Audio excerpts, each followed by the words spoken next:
All right, everybody, welcome back to the show. I'm your host, Nolan. Thank you so much for being here with me today.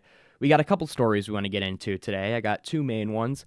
Starting off today, we're going to cover the latest out of Charlotte, North Carolina, where we had, of course, the fatal stabbing this weekend of Iryna Zarutska. She was a 23-year-old Ukrainian refugee who fled to the United States, got on public transportation in Charlotte, North Carolina, and was fatally stabbed for the crime of sitting in a public train.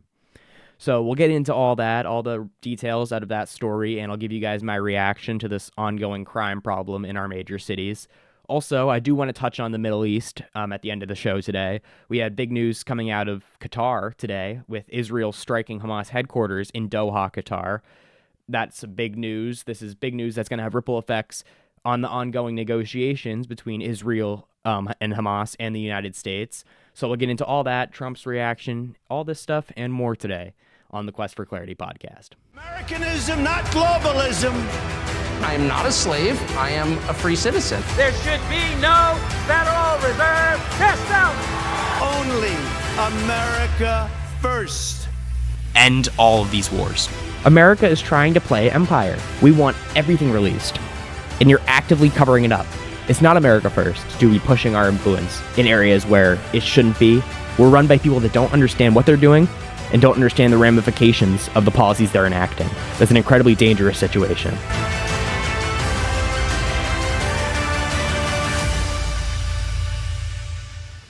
All right, before we get into it, if you guys wouldn't mind going right down below this video and hitting the like and subscribe buttons, I really would appreciate it. Helps me out a lot. Also, if you wouldn't mind going to my Instagram, X, and Spotify accounts and following all of those accounts over there, I would really appreciate it. But let's get into the big story of the day, our main story.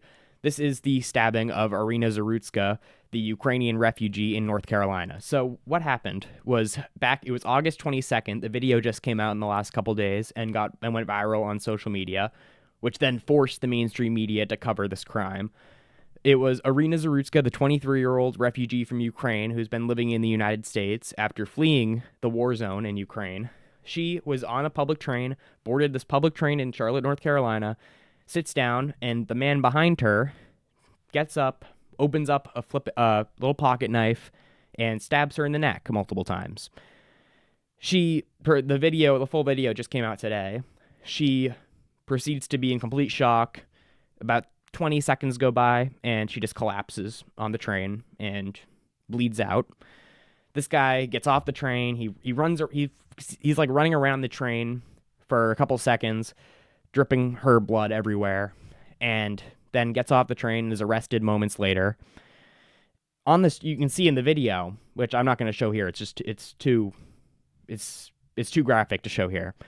In the video, there's multiple other people on the train, all of which didn't do anything, which was ridiculous.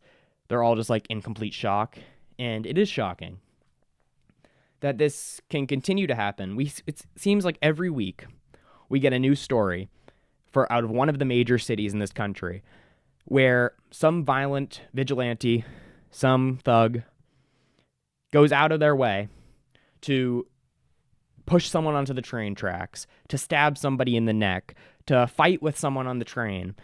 Public transportation is becoming one of the biggest threats to the average person in this country. And for some reason, nobody wants to talk about it. We get people who want to do something about it, like Daniel Penny in New York, who then gets arrested for being the only one in the situation to seek justice for the threats being made on the train. And the average taxpayer, the ordinary people who just want to use the services that they pay into of public trains, public transportation, are the ones who then are victimized by these people who think they can just get off and commit violent crimes repeatedly. This guy was a career criminal who has been let out multiple times for different violent crimes. And we have people like this just out on the streets because for some reason our justice system doesn't want to lock away the violent criminals and protect the taxpayers that pay into these systems. Think about it. You're forced through your taxes to pay into public transportation that you don't even want to use because it's run by violent criminals just out and about who may potentially push you onto the train tracks. You may just be standing waiting for the train and someone comes up from behind you and stabs you in the neck. What type of world are we in where this is just frequent? And I mean, you can see it now. This will get about a month, maybe, if we're lucky, of coverage. The news will move on. The media will continue to just not cover these stories unless social media, unless the real people actually make some noise about this. And the ripple effects will continue to be silent but real. I mean, think about it. If crime is just very frequent in these big cities, if the quality of life goes down at the rate that it has in the past, I don't know, since COVID, really, if the quality of life continues to go down for the people, the average taxpayer paying into these systems that they can't even use, what's going to happen? People are going to leave the city. With that comes businesses leaving the city. You think designer stores, you think luxury car dealerships, you think any of these guys are going to stay in these cities if they risk, I don't know, a car coming through their window? No. Why would they? Why would they risk the lives of their employees and risk the damage of their property to stay in these cities? They won't.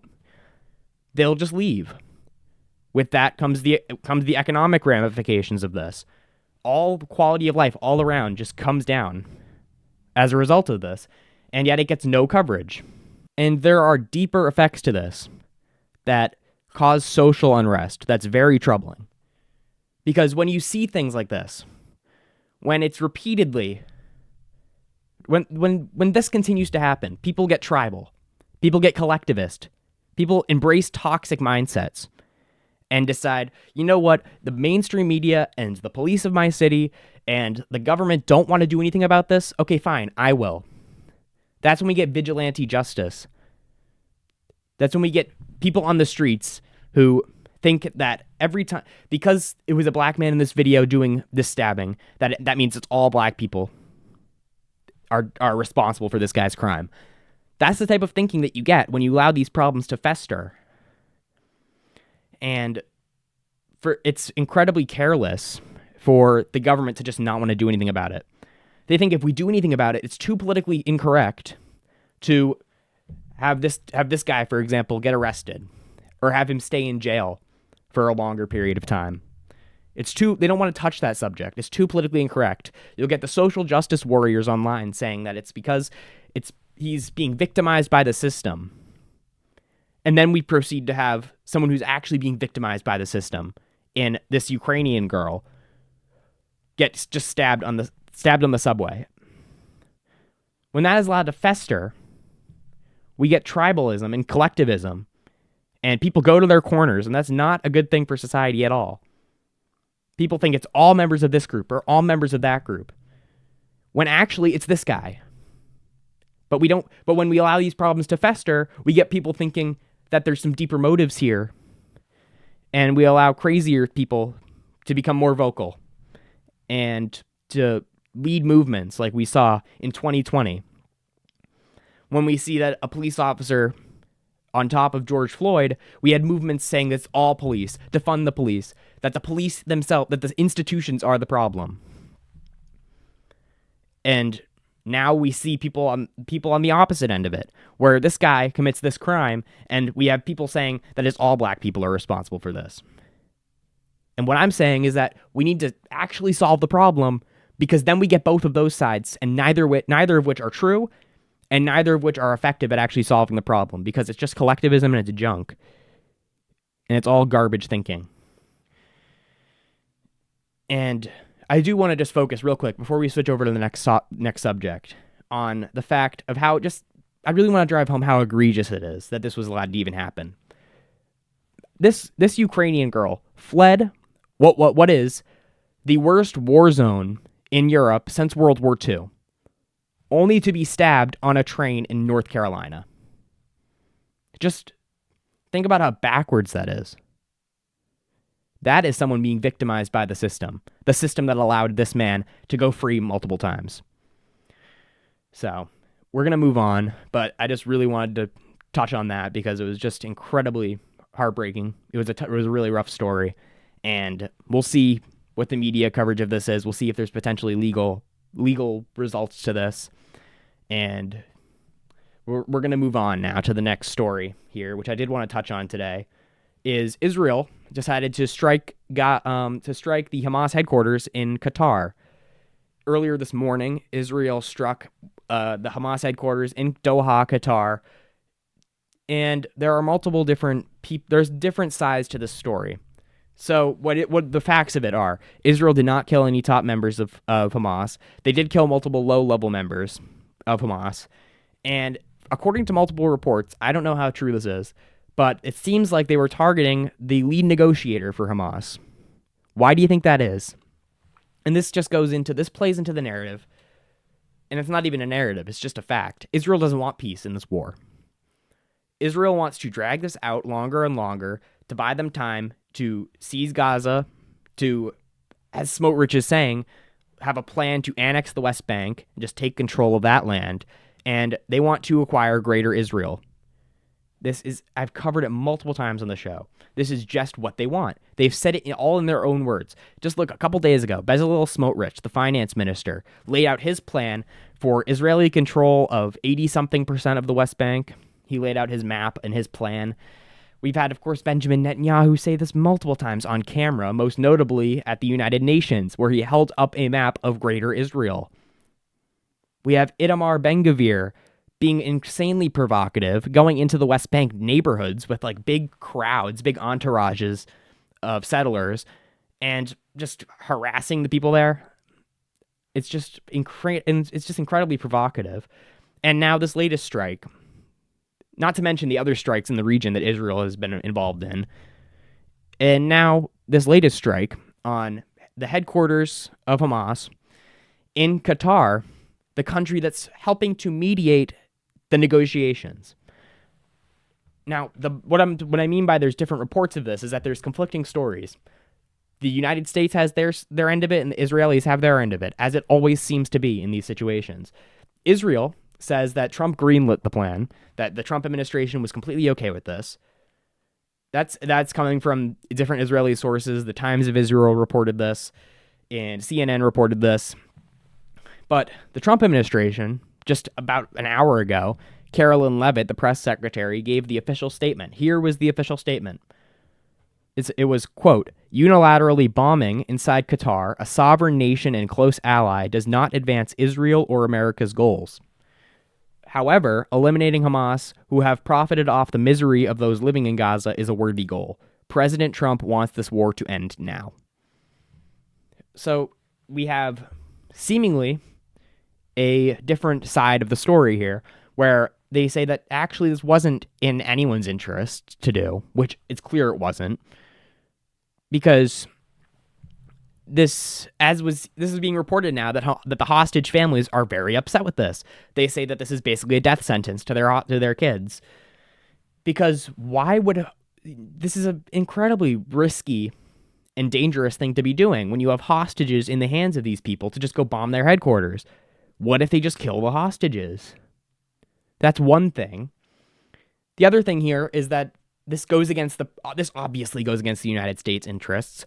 Why is it in our interest to blow up negotiations when we're trying to be a third party, helping get the hostages out and helping, according to Trump, end the war?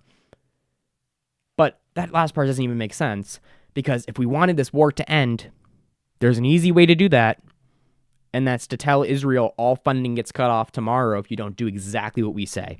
Because this entire war is being funded, is being done with American weaponry, American money, and American moral support.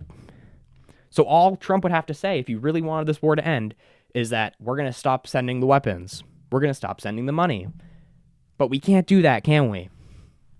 We can only speak and say this wasn't in our interests, that we don't want this to happen.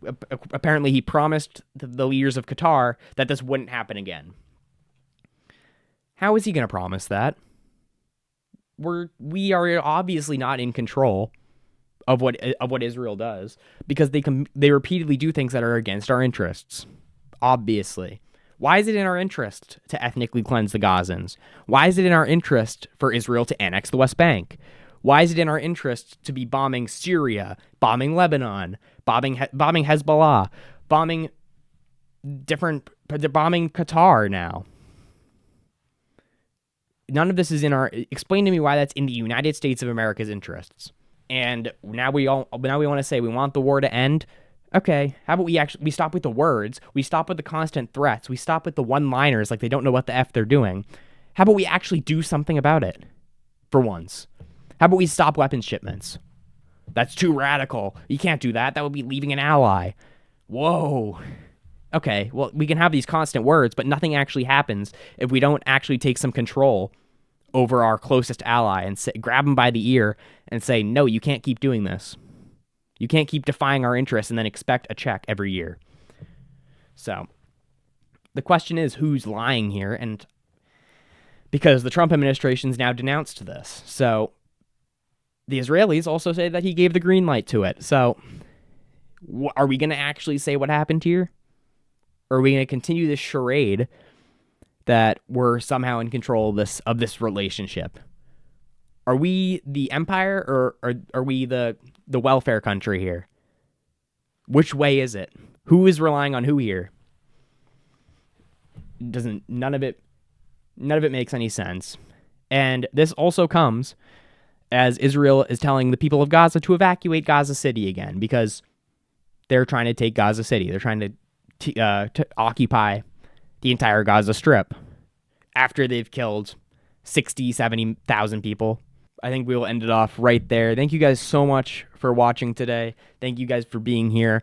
Be sure to subscribe and like this video down below. Be sure to go follow me on all my other social medias as well. And I'll see you guys in the next episode. Have a good day. Americanism, not globalism.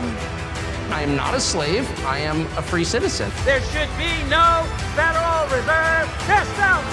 Only America first.